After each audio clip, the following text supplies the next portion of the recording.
तो एक एयरपोर्ट का जो डिमांड शुरू से रहा है, तो उसके लिए भी सरकार तैयार है। वक्त जो लग जाए, लेकिन यहाँ एयरपोर्ट ज़रूर बनेगा, ताकि जो कनेक्टिविटी है, आवागमन की सुविधा है, समय की बचत है, वो भी भागलपुर में होगी। फिर यहाँ पर का भी सामना करना पड़ा जी हाँ, आखिर भागलपुर को शायद हिंदुस्तान के पहला स्मार्ट सिटी का दर्जा मिला, और जो भी नेशनल हाईवेज बन रहे हैं, जो नया गंगा का पुल बन रहा है, या फिर जो NH नेशनल हाईवेज में जिसमें काम लगा हुआ है, जो आपको बाईपास इत्यादि बन रहे हैं, और स्मार्ट सिटी में काम हो रहा है। सुपर स्पेशलिटी हॉस्पिटल भी करीब करीब बनकर तैयार है, जिसमें 10-10 ऑपरेशन थिएटर्स रहेंगे। तो ये सब काम तो अजय मंडल जी के कार्यकाल के दौरान ही हुआ। बहुत से काल जो है कामकाज वो MP के परिधि में आते हैं, और बहुत से कामकाज जनप्रतिनिधि जो स्थानीय स्तर पर हैं, जो मुखिया हैं या पंचायती राज सिस्टम में, उसमें उनको करना है। कुछ विकास का काम MLAs को देखना है, और कुछ MPs को देखना है। तो सारे विकास के काम अगर कह दिया जाए MP ही कराएं, तो वो उचित नहीं होगा। लेकिन मेरी समझ से उन्होंने अपना ज़रूर प्रयास किया है, और आने वाले समय में और अधिक प्रयास करेंगे कि भागलपुर का और अधिक विकास हो। और आपको आश्वस्त ये भी करना चाहते हैं, यहाँ की आम मांग भी है कि एक यहाँ पर ये इकोनॉमिक एक्टिविटी से बहुत ही महत्वपूर्ण सिटी है। तो एक एयरपोर्ट का जो डिमांड शुरू से रहा है, तो उसके लिए भी सरकार तैयार है। वक्त जो लग जाए, लेकिन यहाँ एयरपोर्ट ज़रूर बनेगा, ताकि जो कनेक्टिविटी है, आवागमन की सुविधा है, समय की बचत है, वो भी भागलपुर में होगी, और एयरपोर्ट भी आपको बनेगा। तो ये सब तो केंद्र सरकार और राज्य सरकार के मिलीजुली प्रयास से होता है, और दोनों जगह जब एक प्रकार की सरकारें रहेंगी, तो हम समझते हैं भागलपुर का, पूरे सूबे का विकास और तीव्र गति से होगा। मैं चाहूँगा कि कल 12:30 बजे माननीय मुख्यमंत्री जी की आम सभा है, चुनावी सभा है मुक्तापुर में कल चुनावी सभा है। और उसके बाद 23 तारीख को 3-3:30 बजे उनका रोड शो भी भागलपुर शहर में है।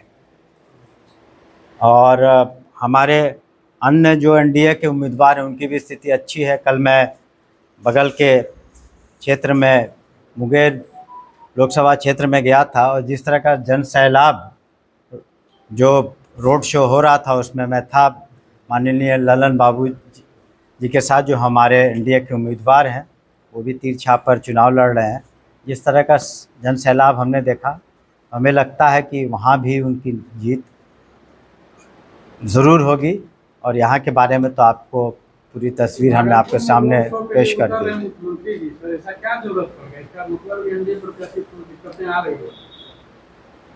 वो इसलिए उतर गया कि ताकि जो जीत का अंतर हो और अधिक हो। पिछली बार से जो 3.25 लाख का जीत का अंतर था, वो और अधिक हो, इसीलिए वो यहाँ आए। इसलिए नहीं कि हम कमज़ोर हैं, इसलिए कि हम और मजबूत होना चाहते हैं, ताकि 2025 के चुनाव में भी हमारी नैया और आसानी से पार हो सके। सच माने में तो NDA की सरकार और माननीय मुख्यमंत्री जी ने नौकरियों की झड़ी लगा दी। अभी आपने देखा होगा शिक्षा विभाग में किस तरीके से 2 लाख शिक्षक एक ही दिन अपॉइंट हुए। उसी तरह नियोजित शिक्षकों में 1,99,000 शिक्षकों ने जो चुनाव दिए, जो सक्षमता परीक्षा दी, उसमें करीब 94% पास हुए हैं। तो सच माने में तो आप पुलिस विभाग को देख लीजिए, वहाँ पर हज़ारों की संख्या में नौकरियां मिली। और आपको बताते हुए हमें खुशी हो रही है कि पुलिस विभाग में आज के दिन में 26,000 से ज़्यादा महिला कर्मी हैं, जो पुलिस महिला कर्मी हैं, पुलिसकर्मी हैं। 26,000 से ज़्यादा, पूरे हिंदुस्तान में सबसे ज़्यादा संख्या है। तो सही मायने में तो माननीय मुख्यमंत्री जी ने नौकरियों की झड़ी लगा दी। और आप महिलाओं की बात करें कि तो महिलाओं का सशक्तिकरण जो बिहार में हुआ है, बिहार पहला राज्य है पूरे देश में जहां पंचायती राज में व्यवस्था में उन महिलाओं का 50% आरक्षण मिला। सभी सरकारी नौकरियों में 33% आरक्षण महिलाओं का मिला। बिहार पहला राज्य है। और आप जो आशा दीदियाँ, ममता दीदियाँ और जो NGO आप देख रहे हैं बिहार में, वो काफ़ी बड़ा और काफ़ी पहले दिनों से चला आ रहा है। तो महिलाओं का तो, या जो पहले जो छात्राएं थी उनकी संख्या कम थी स्कूलों में, जो रिज़ल्ट आते थे तो बहुत कम पास करती थी, लेकिन आज करीब करीब बराबरी का हिस्सेदारी में वो लोग स्कूल अटेंड कर रही हैं छात्राएं। और जब आप रिज़ल्ट्स आते हैं +2 के या मैट्रिकुलेशन के, तो उसमें छात्राएं जो हैं लड़कों से तो आगे हैं कई मायने में। तो महिलाओं का सशक्तिकरण किया है। और जो पैसों की बात है, उद्यमी योजना तो काफ़ी दिनों से लागू है, उसमें तो महिलाओं को, महिला उद्यमियों को तो प्रोत्साहन, उसमें तो पैसे मिल ही रहे हैं 5 लाख रुपए। तो ये सारे कुछ तो व्यवस्था महिलाओं के लिए तो बिहार में ऑलरेडी किया गया है। योजना में भी तो महिलाओं के खाते में ही पैसे जाते हैं।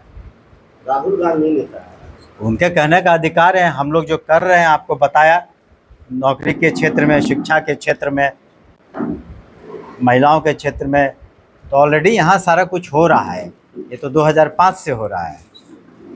अब लोग आज के दिन में कुछ बात करें अलग बात है, लेकिन यहाँ तो 2005 से अनवरत महिलाओं के सशक्तिकरण हो रहा है।